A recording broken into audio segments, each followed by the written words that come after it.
Hello and welcome to another episode of the Petey Performance Podcast. So, a solo episode again for you guys this week. It has been a hectic few weeks, to be honest. We are delayed in getting this episode out to you guys due to the fact that we were onboarding a new editing team, which will hopefully enable us to get more consistent episodes out over the coming weeks and months, as well as hopefully level up our game in terms of the content that we are putting out, the quality of it, and the consistency with that as well. So I'm sitting down today to record because earlier this week I didn't have a chance to record because on Monday, which was Bank Holiday Monday, this will be going out next week obviously, but the previous Bank Holiday Monday, I had an in-person session with a number of athletes. Most of the athletes that I worked with in that in-person session are current online clients as well. So it was kind of a hybrid approach to training, which I find works really, really well.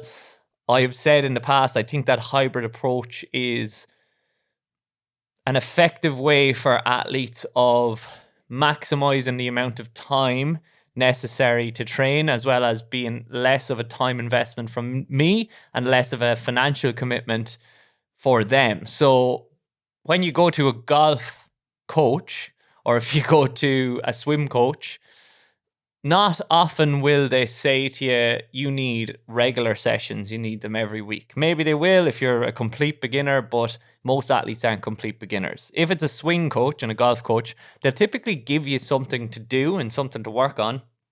And then they'll say, okay, go away, master that, come back to me in 4 or 5 weeks' time, a couple of months' time when you have that mastered, and then we will bleed in the next phase of coaching and we'll work on the next quality or the next movement skill or aspect of the skill that you need to take it to the next level.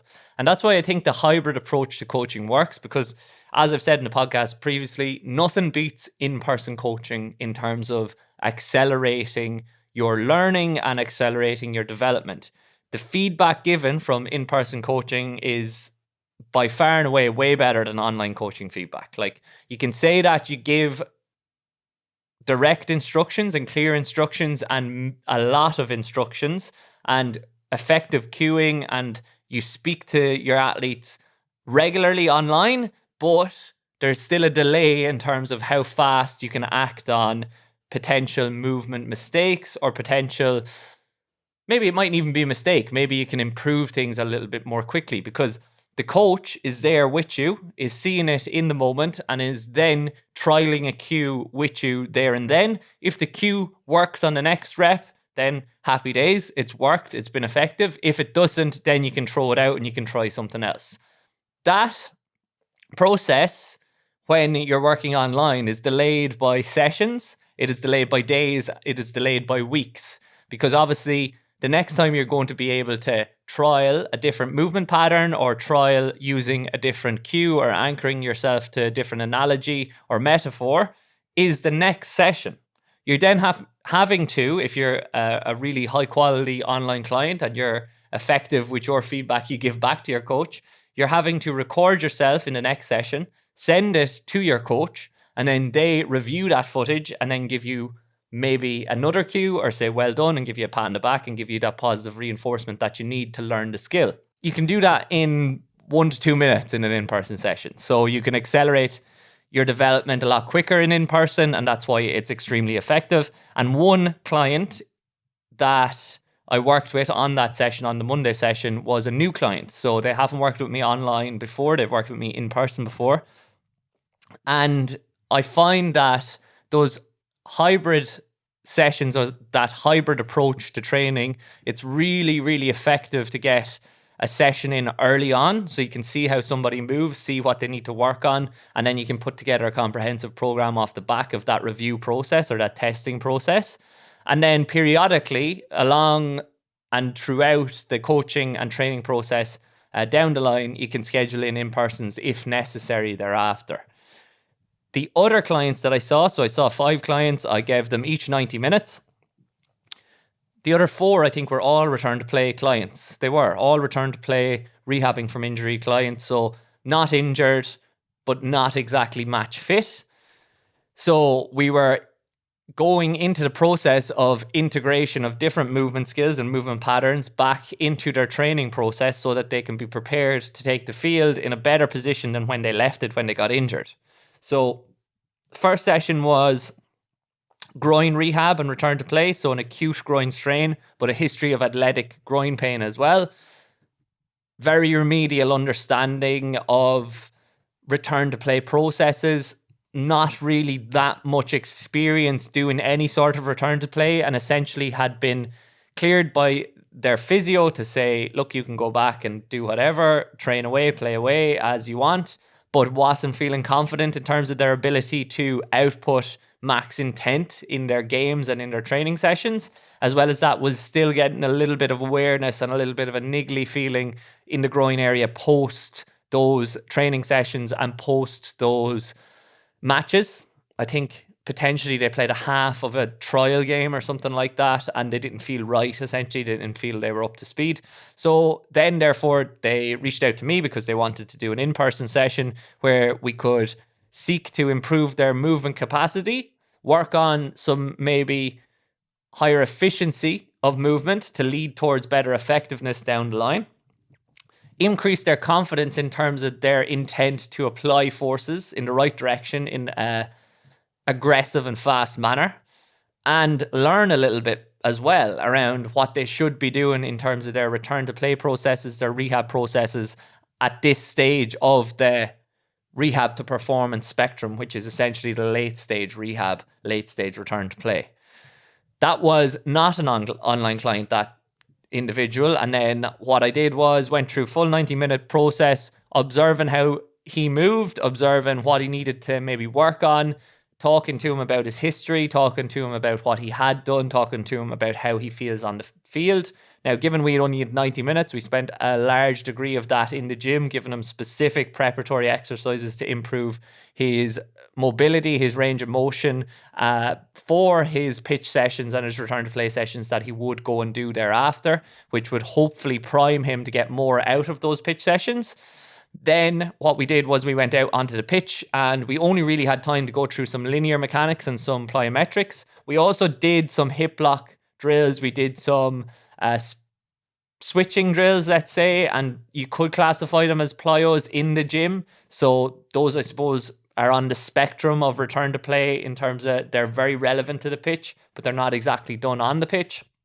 We did some of that. Then we went out into the pitch, and he had potentially some self-limiting beliefs around what he could do plyometrically, what he could do in terms of his running drills and his switching drills. So I guided him through a process of learning some of those drills that he thought he couldn't do, improving his plyometric technique and his ability to be efficient off the ground, reactive off the ground, through positioning, through cueing, and through chasing the right things in terms of those rudimentary hops that we did, the Altis series, for any of you guys that are wondering.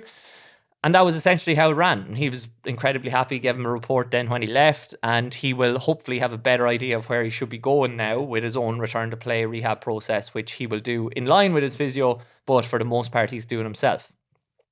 The next 3 clients that I have were 1 hamstring recurrence, but this time on contact and a grade 1, I believe. So not really that severe, but still facing into the end of a GAA league campaign and a championship season that this athlete wants to be primed and ready to be the best athlete that they can be. They've actually been working with me for quite a long time as well, and we have improved a lot of their movement capacities, their confidence in regards to what they came to me initially for was improvement in terms of their change of direction, deceleration qualities, and ability to not only take on players one-on-one, but this particular athlete is an inside back, so a corner back, and wants to be able to track the best of the best on the inside. So improving movement skills, giving him more tools in his toolbox in terms of different movement skills that he'll be able to use in different contexts, and then improving his efficiency and effectiveness in those movements as well as what we've been working on. And at the stage of the return to play process that he's at now, we were actually had cleared him in regards to a lot of the linear speed or linear exposures. and in terms of conditioning as well. So we were at the stage we needed to test them laterally as well and in change of direction and deceleration tasks, because that was actually the mechanism of injury as well. So we did that, and we had a great conversation around different tactics, different exercises that he had been doing that potentially he could improve his efficiency in through some effective cueing and through focusing on different things during those movements. And he left happy as well, which was great. Then I had a knee client who is after a knee surgery and coming back to play after a long time on the sidelines, to be honest.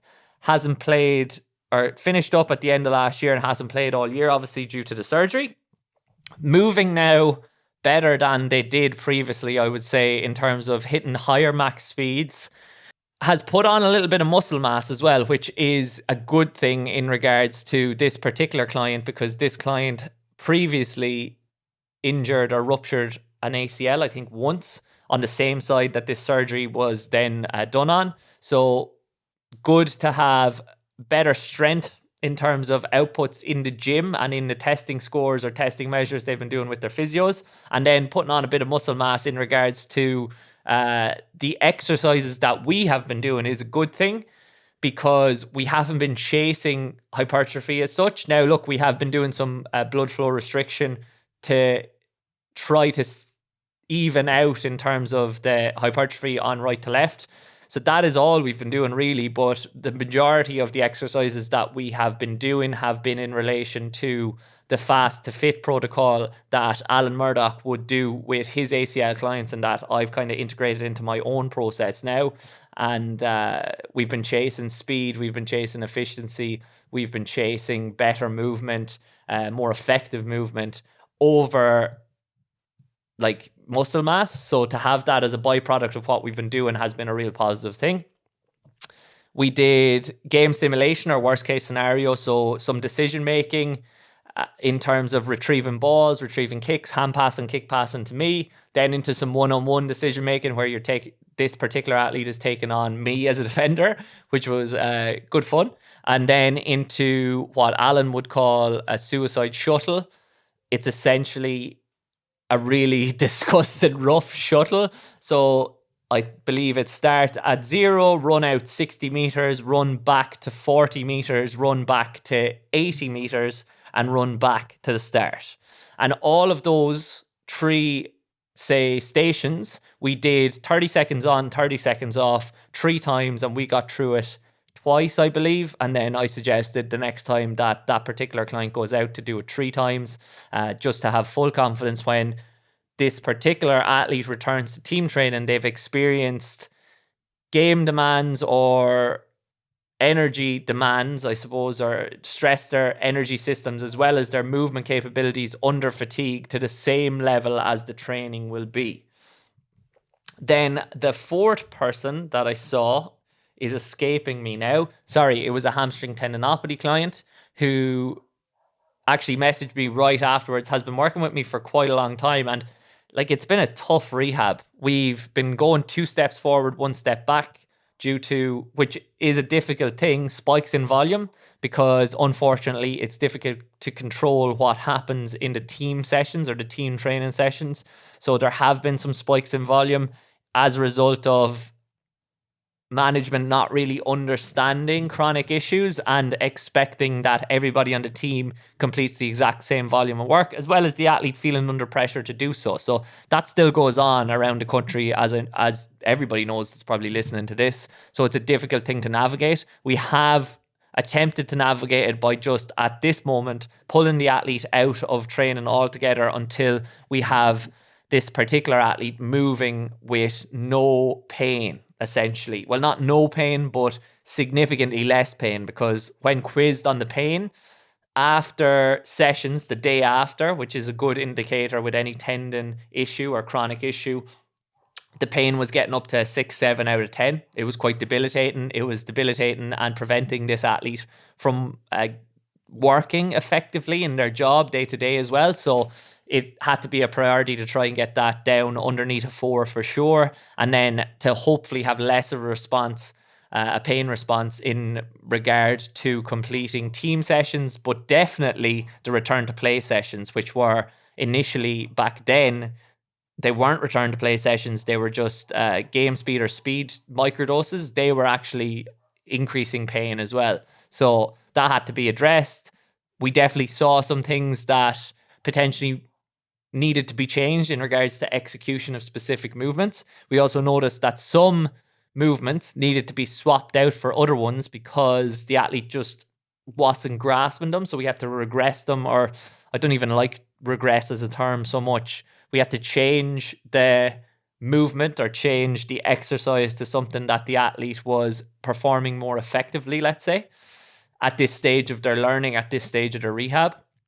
And then we got out onto the pitch, and that was actually invaluable for me in terms of realizing that some of the exercises on the pitch that I'd been prescribing potentially weren't helping the issue that much. Sure, they were exposing the athlete to the correct movement demands and velocities and some of the correct positions that I wanted to expose the athlete to, but they weren't really doing an effective job of changing the athlete's movement technique at all, because I think there was an overemphasis in these specific drills on cueing over constraints. And I think this particular athlete, from my experience now working with them in person, works better with constraints rather than cueing. Cueing is effective for sure, but definitely this athlete is one that learns better by doing rather than by listening or by observation, let's say. So I'm going to change up the return to play protocol and programming for the next couple of weeks as a result, swap out some exercises that I've been just talking about there that potentially weren't having an effective or making an effective change with this athlete. And then I'm going to put in ones that I think potentially, due to the constraints that go in, are going to be more effective. So I'm going to put in some wickets, basically, because this athlete is going to have to project and they're going to have to be reactive off the floor, and they're going to have to even out their stride length on each side as a result of the wickets, even if they have to reduce their velocity that they're getting up to.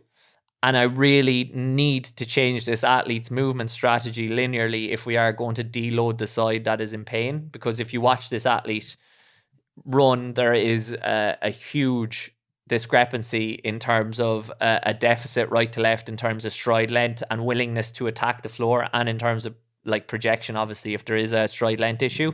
So that would be able to be seen by anyone, even with an untrained coaching eye. So I think constraints are going to be effective there.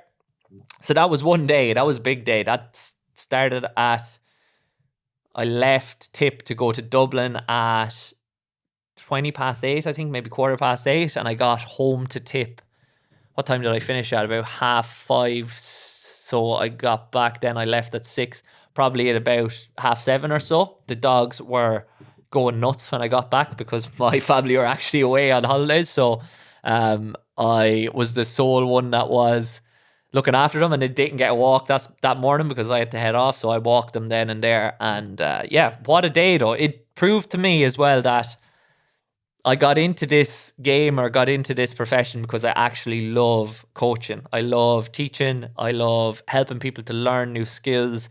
I love the personable aspect of coaching and the interaction. I love chatting to people, and I love helping people. And that's why I do it. And I think I can help people online, but I miss the personable kind of aspect of it. I miss the in the moment critical thinking and trying of different things. So I'm definitely going to be looking to do more in-person sessions with clients and more in-person kind of training days, I guess, in the future. And I've already said that to my current clients. If you'd be interested in that yourself as well, make sure you let me know, because I did explore the idea of potentially doing them in different stations around the country. However, the one in Dublin was really well received. And obviously having Thomas Davis there as a facility that I was familiar with and that I was lucky enough and grateful enough to be able to use was amazing. So I may potentially do another one there in the future. But that was Monday. So that was a big Monday, and I've covered a lot there. I said I'd come on to do a Q&A, and I had actually put in that I was going to do this recording on Tuesday.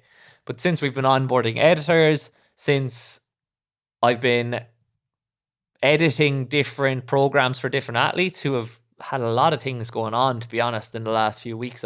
Last few days. It's just been crazy for them. So there's been a lot of restructuring and changes that have had to be made. It just got away from me, and I wasn't in the right headspace to record. And I like to be in the right headspace to sit down and have these conversations with you guys. So I said, look, I'm just going to leave the Q&A for a little while, and I'm going to get back to it. But I did get 3 fantastic questions that I would like to get through now, and in different areas as well, and all areas that I'm interested in speaking about. So I'm just going to get them up here. And this actually, if this goes well, this podcast, this might be something that I will do in the future for the solo episodes, because usually I come on and I just say, look, I'm going to go through something that I've been thinking about a lot recently, or something that has been coming to mind, or sometimes I just wing it. But having direction from you guys in terms of what you'd like to hear me speak about is absolutely invaluable, because then I can deliver the information to you guys. So if this is something that you do enjoy, please make sure to listen to it. Obviously, send it to somebody else that might enjoy it. And then if I get the listenership and the feedback from people that they did enjoy this episode, then I'd be happy to do so again. The first one that have been asked by the fantastic Darren McGurn Fitness, from the Backdoor Cut. If you're not aware, go over and listen to the Backdoor Cut, my other podcast, which I host with Dara and Owen. He asks, do you keep a bank of on-field sessions in a notepad folder to solve different problems? Great question. I use TeamBuilder for all of my programming.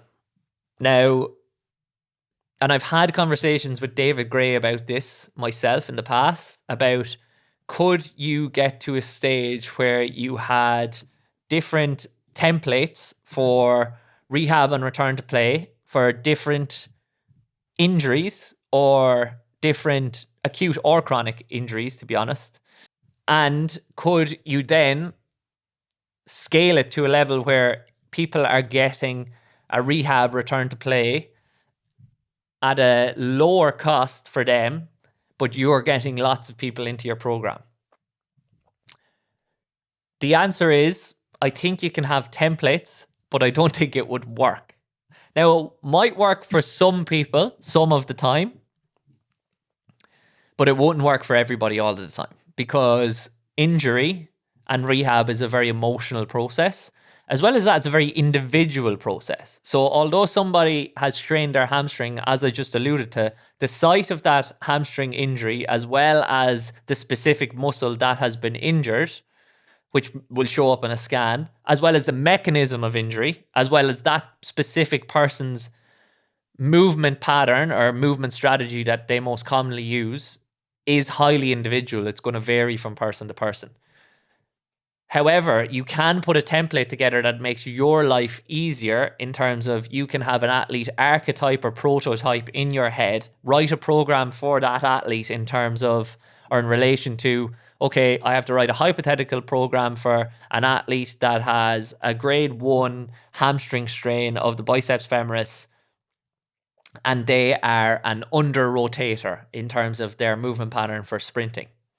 You could write that, and we're going to do 3 sessions a week on the pitch. You could write that program and suggest or predict how quickly they're going to get through your progressions and get back to pitch. However, you don't know how quickly they're going to get through your progressions and get back to pitch, because sometimes they might respond to the training session in the way that you want them to, through adaptation, and because they've recovered effectively from it, as well as they have executed the movements and the exercises in the pattern, or in the movement pattern that you would like them to do so. However, some of the times that won't happen. Some of the time they will adapt to some of the exercises in that program well, and some of them they might struggle with. Sometimes some of those exercises could cause a flare-up in this particular athlete and may not be appropriate for this athlete, given their specific profile in terms of their relative strength, their familiarity, their training age, their age themselves, their stress, etc. So the biopsychosocial component of injury can't be ignored in the rehab process. You could write it, but I don't think it would work for everybody all of the time. I have written templates for hamstring injury, grade 1, grade 2. I have written them for a 2-a-week and 3-a-week protocol, but I am dynamic in terms of the exercise selection in there. So I will have an either or option on a lot of the exercises depending on the site of injury. And then I will have, as I've said before in the podcast, variable sets and reps for the athlete to self-select based off of their own capacities. And then I will have KPIs that they have to hit before graduating or progressing to the next phase of the return to play or rehab process. So although they can progress in some of the exercises, I'm not going to be happy letting them back out onto the field until certain parameters have been met, if that makes sense. I've done that for ACL as well. I would like to do it for everything else, essentially, but it is quite a time-consuming process, and it's a very hypothetical process, so it's quite an intense kind of sit-down and focused exercise, because I am not somebody that does well with general questions. I prefer specific questions and specific parameters. Like, I used to absolutely hate when in school I was asked, write a story with this in as one of the last things, or write a story that begins this. English, like, I did well in English, but I used to struggle with those tasks. So then what I used to do was I used to think of a scenario that was very specific and then try and link that specific word to that scenario. In mentorships I've been doing in the past, or working with coaches, when I've been asked to do, like, write a hamstring return to play, I've really struggled, and I'd be like, okay, a hamstring return to play for who? What sport are they playing? What position do they play? What age are they? What type of hamstring injury is it? Probably a nightmare for mentors, but they get it. And then I've been able to go and do the task then as a result of that. So writing a very specific program. So that is something that I've done for those specific scenarios that I've had to come up with in my head, but coming up with them in my head is a difficult process for me. So therefore I've probably procrastinated on putting together the programs in relation to other issues that I haven't done yet, but I will get around to it. But what I then do, based on the athlete's archetype, so I'll also have a program for maybe somebody that is an under rotator versus an over rotator, but typically the injuries that they're both going to run into are quite different due to their profile and what they are better at and what they're not as good at. Some might be more reactive, not as strong. The others are quite strong, not as reactive, and potentially don't find good positions. Well, sorry, good positions is too subjective there. I shouldn't say good at all. They don't find appropriate positions, or effective positions, I should say, to project their body and propel their body. So I have those progressions down on Team Builder, essentially, in a file or in multiple files. And then I also have written a couple of programs for people that want to improve in terms of their linear speed for specifically GAA players.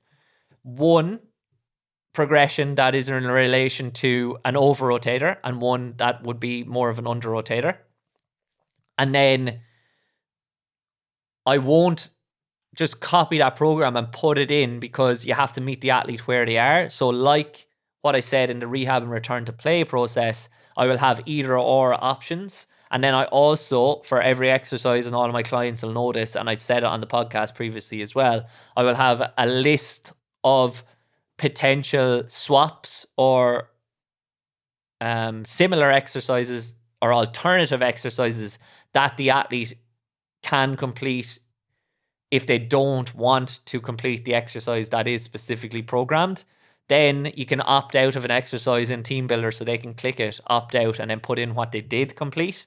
And then I can change it for the following week based off of what they actually enjoy doing, what they're doing previously, because you don't want to change the exercise every single week. That's a lot of variability, and it's very, very hard to progress then. You also do want the athlete to have some autonomy in what they're doing, because they're going to be more likely to adhere to the program then. And they're probably going to bring more intent to the exercise that they like versus the exercise that they don't. So that will always be there as well. I've also got a bank of all of the programs that I've written for teams over the last few years as well. So there are specific, now I don't actually go back into them too often, maybe I should, but there are specific days or field sessions programmed in each of those programs that are focused on either a linear speed day or a change of direction game speed day. The intensity or the volume of exercises in each of those days varies depending on the stage of the season that I was at with that team, and varies based on the color of the session that we were doing. If you haven't been a long-term listener of the podcast, I color code my team sessions for the managers and for the team sport coaches and for the athletes as well in terms of what we're focusing on that day. So I have red sessions, orange sessions, green sessions, and yellow sessions.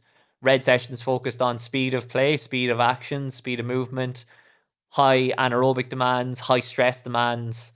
These are your high days as per Charlie Francis. Green days, generally aerobic demands, longer running volume but of lower intensity, more repetitive, less rest periods, more rudimentary plyos, not getting up to full speed, but focused on recovering from the red days, as well as focusing on specific tactical and technical execution of exercises. Yellow session is a primer. It's essentially a lower volume session that is still of high velocity, but of low volume. So I try to keep it 45 to 60 minutes. It's typically going to run the day or a couple of days before your game that you're going to have at the weekend or midweek.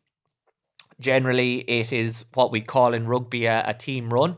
And then an orange session is highly anaerobic, probably not focused on the speed of action as much as it's focused on the repeatability of high speed action. So it's your classic old school games based session that GA managers, hurling managers, and Gaelic football coaches would do regularly, where they want you to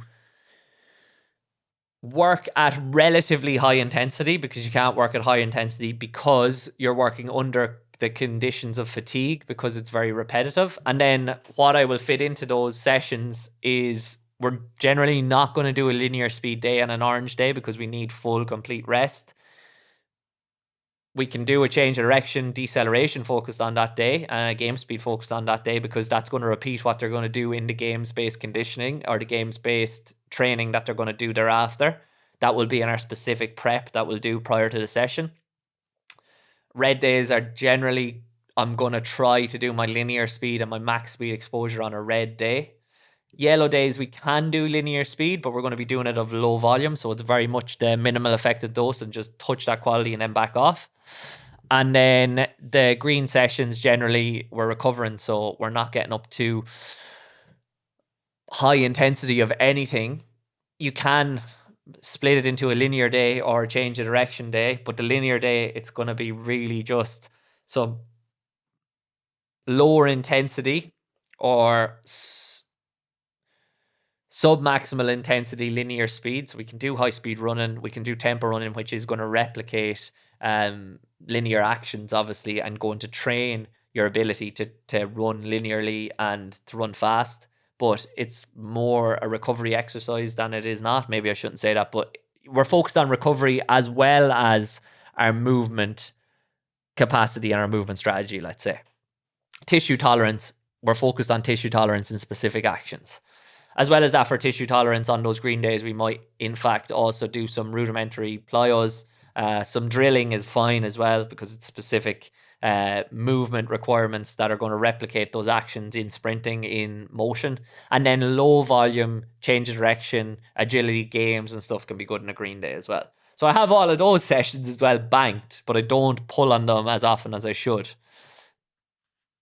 If I have athletes that, or if I have an athlete that wants to specifically improve in one specific skill, I probably know in terms of my progression what the specific qualities and the specific skills that they need to learn are. And then I will have a progression in terms of how I'm going to help them to learn as well as to stress their body to adapt in that regard.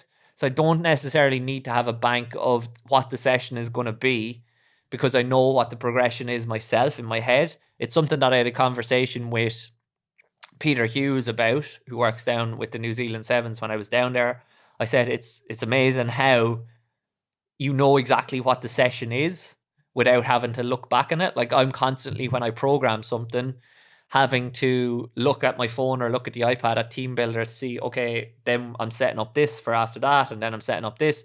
Whereas Peter just knows himself what his progression is, and what he termed it is his process is, with return to play or even with training, his process is to isolate, to integrate. So he isolates the specific action, the specific quality, the specific area that needs to be stressed, and then integrates it into the chain and integrates it into the movement strategy or the movement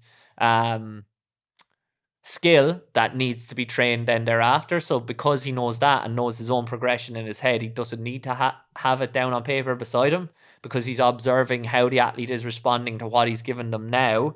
And if they're responding to that well and they have mastered it, essentially, they're hitting it 9 times out of 10, then he can challenge the system by adding stress to it.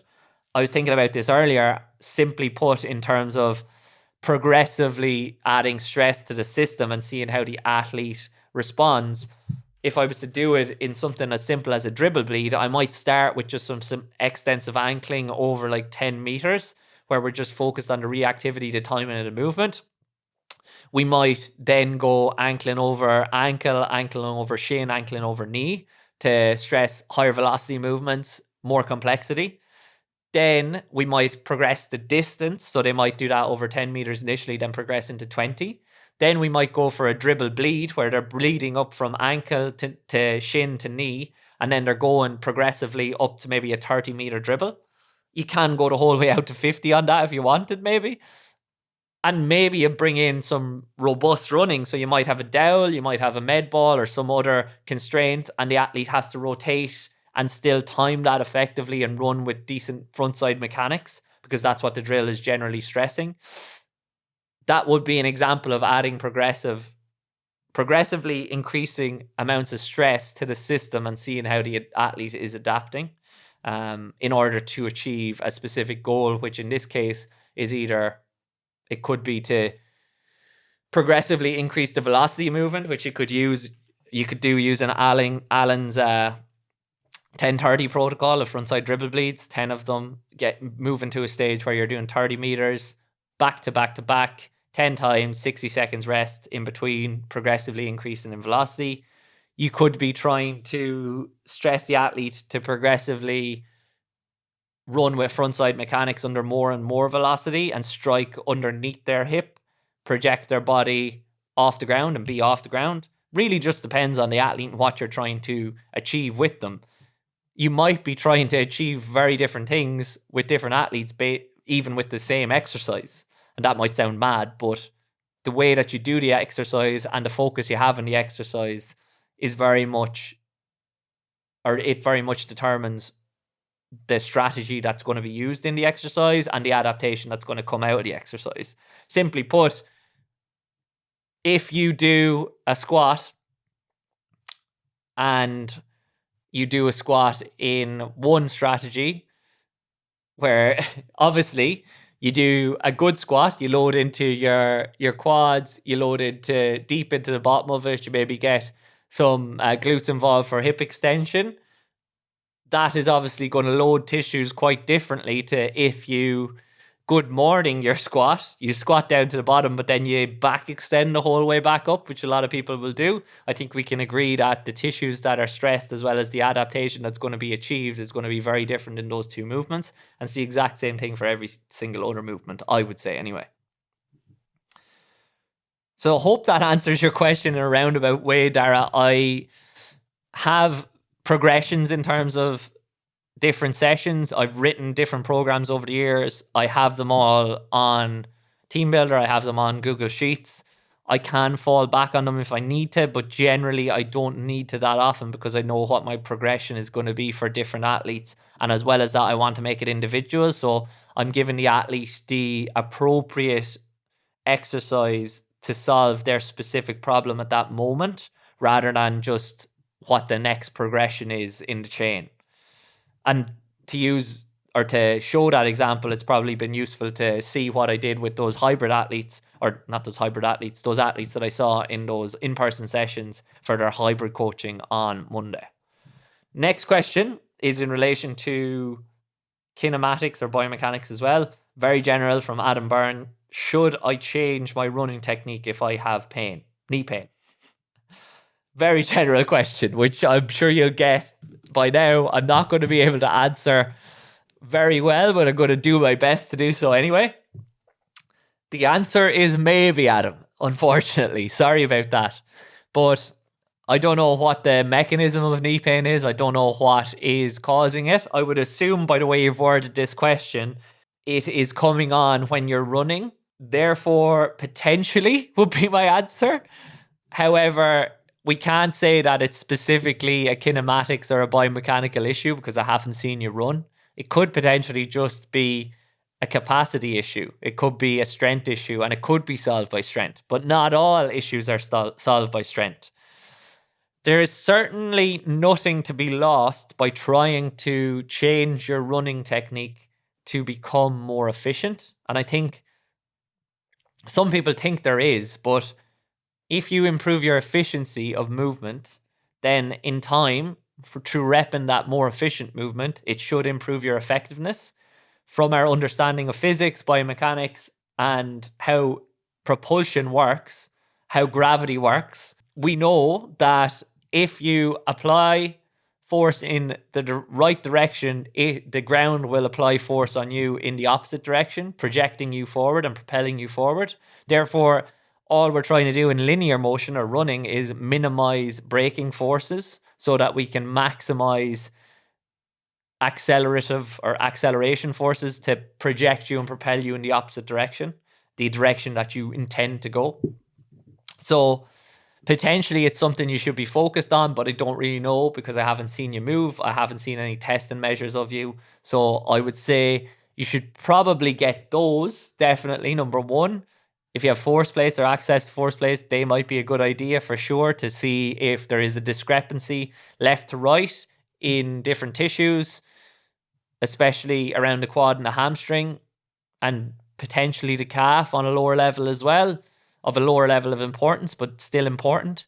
There probably will be because it sounds like you're in pain. So it's difficult to figure out whether that deficit is coming from you being in pain, so a pain inhibition or an inhibition of your body to try to output force in order to protect itself, or if you have that inhibition in terms of force outputs, and then as a result of the way that you're moving and the amount of force that you're applying through that chain or through that specific site, then that is bringing about pain. It's probably, that's a chicken or egg scenario, but it's probably maybe a little bit of both. But there's one thing that is definitely going to help you, and that is trying to improve your capacity to try and even out as best you can that deficit. And generally we know that with a lot of previous knee injury clients, we're going to want them to get between minimally in terms of the deficit between their left to their right or their affected and unaffected leg, minimum 10% deficit. So you want to get in and around or in that kind of threshold. However, there are nuances to that as well, in that I've worked with athletes in the past that have had a huge deficit before they've become injured. So we've actually had data on them with a huge deficit. Did that contribute to their injury? We don't know. Maybe. It's definitely not going to be a negative to try and iron it out as best as we can, but we need to know that it's probably never going to be absolutely perfect because we're not completely symmetrical as humans anyway. But getting it as close to similar or close to perfect as we can get is not a negative thing. So we can do that through strength training. We can do it through coordinative training. We can do it through loading different tissues and strengthening other tissues to help that specific site in terms of its action. We can do it in a number of ways. So what I'd say to you, Adam, is should you? I don't know.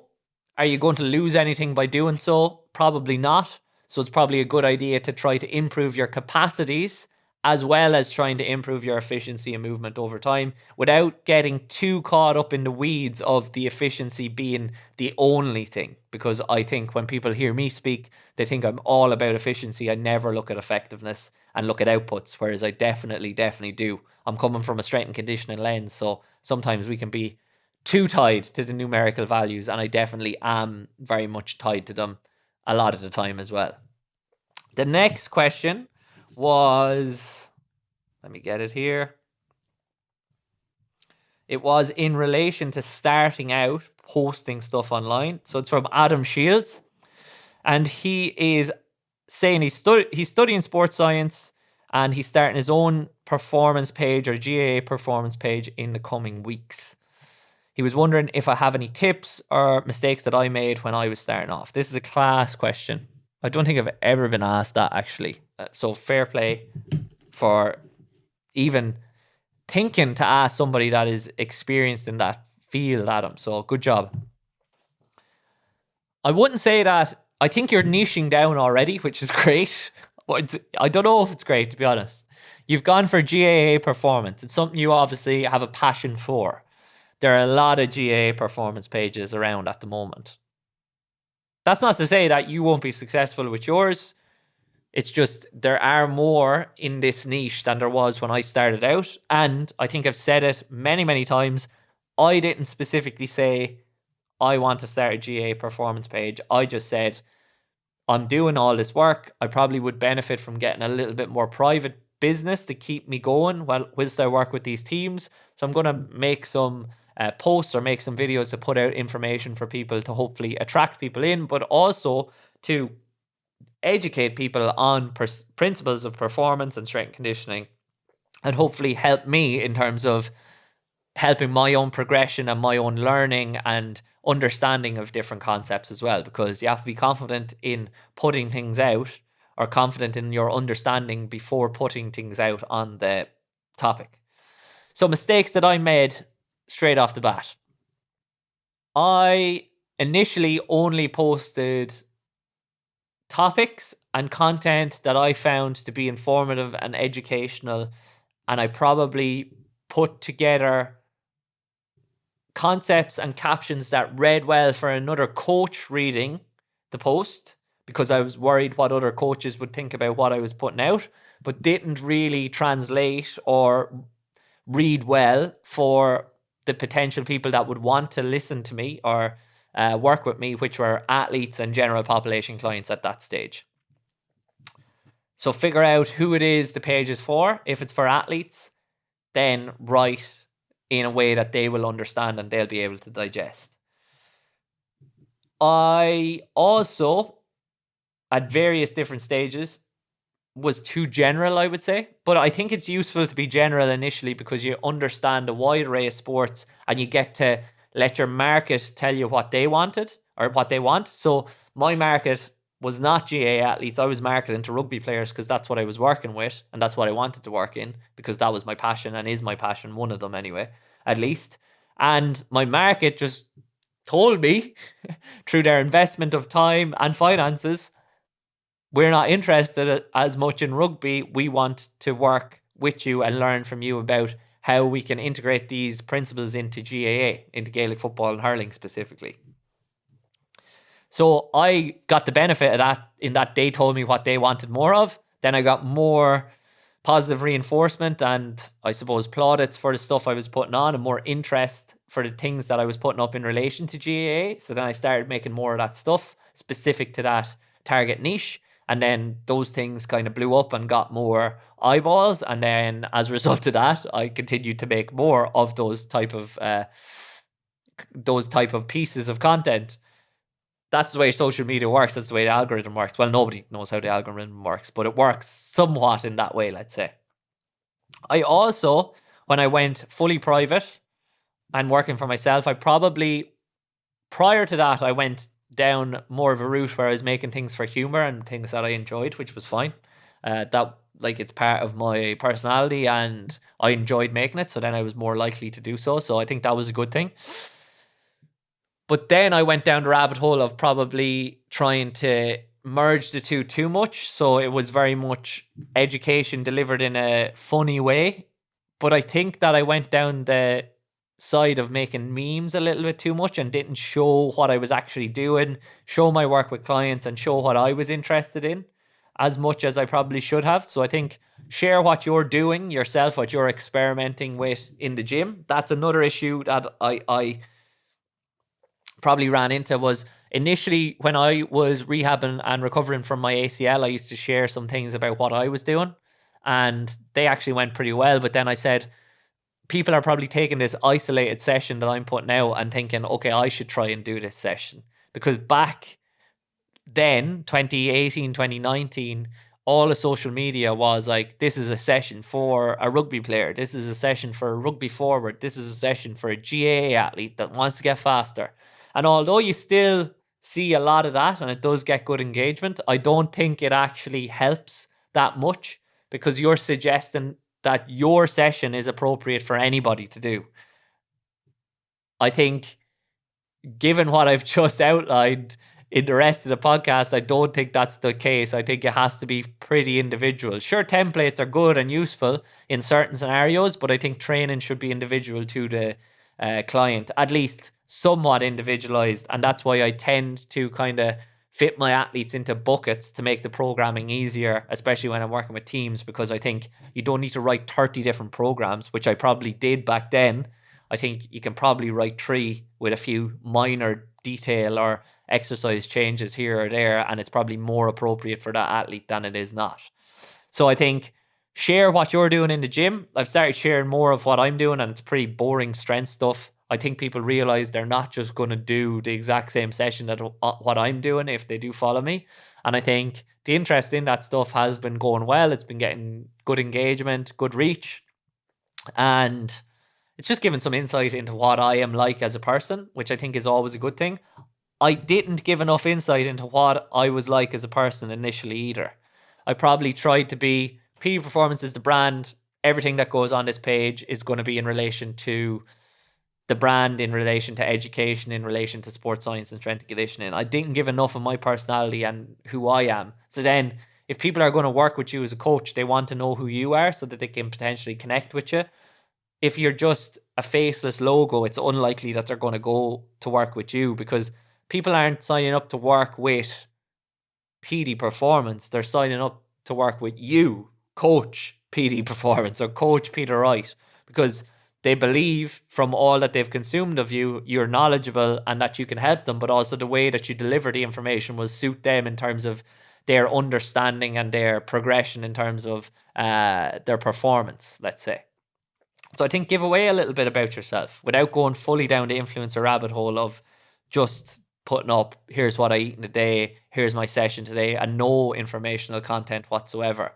I shared way too many memes as well at the start. It was all memes pretty much. I had a very scheduled rota where I was trying to do informational piece once a week, podcast once, twice a week, and then memes around that as well. Memes are fine. They get some eyeballs, but they're not really going to change the world, are they? If they make someone laugh, fair enough, but it's not going to, it's not going to make somebody likely that they want to work with you, to be honest. And especially not if it's shitting on somebody else or saying like your way is the only way, which sometimes I think these meme creators kind of put across, that like everybody else is an idiot and I'm right because I'm great and I know everything. What else did I do wrong at the start? I think something I did right was I shared my mistakes and I shared things that I was learning about and shared things that I was improving at over time. And I also was quite dynamic in terms of I changed my beliefs and said when I changed my mind. I think that's a good thing as well. I think people respect you when you do that. And I think they like when you do that because you show you're human. What else did I do wrong? I'm still learning. Like, I'm not doing everything right at the moment. I'm putting together content that's getting looked at, that's getting enjoyed by people, and people are benefiting from. However, people still obviously are going to criticize some of the things that I create, but I usually go in with the viewpoint now that I'm trying to educate people on specific principles in a way that's enjoyable. So that's why I like those game clips, because I think people can see that like what we work on in our training transfers to the field. It's like integration of your training into like what actually happens on the pitch. So people that won't necessarily like strength and conditioning might see the value in it as a result of that. That won't think about specific concepts start to think about them a little bit differently. It might help somebody to actually observe how the high performers and the high achievers move and how they manipulate space and think about beating players. And I think it probably challenges the belief as well that strength and conditioning just has to be in the gym, or performance training is just in the gym. We are creating players, not just athletes. So we need to understand the game. And as I've said, I used to be rugby, didn't understand Gaelic football that much, or hurling. Now I would say I'd be able to take a Gaelic football session. Now, look, it's not going to be the best session in the world. I'd be able to take a Gaelic football or a hurling session now because I understand some of the principles of play. And I think that is probably going to be a prerequisite to be a good and effective strength and conditioning coach in the future. I know Alan Murdoch says that he asked Eddie Jones what he wants in a strength and conditioning coach, and Eddie Jones, like him or not, he's a smart guy and he has high standards, and he said, I want my strength and conditioning coaches to be able to deliver a rugby session and watch a match and be able to break down what is happening on that pitch, what each team is trying to do. I think until you can do that and you're comfortable doing that, which you might never be comfortable doing, but you can try at least, you're probably still going to be confined to the gym, and you're going to be confined in terms of the buy-in you're going to get from players, as well as confined in terms of the effective change that you're going to achieve with those players as well. So a bit of a tangent. That was our first Q&A for the Petey Performance podcast. I got to go into a bit of detail around what I've been doing recently and then those few questions. So if this is something that you would enjoy in the future, then make sure to let me know. It is class day in Tipperary today, so I'm going to go home now and do a little bit of programming, and then hopefully I'll get to the gym tonight and maybe even out in the golf course. But look, I hope ye all enjoyed this podcast, and if you did enjoy it, please remember to like it, share it, and send it.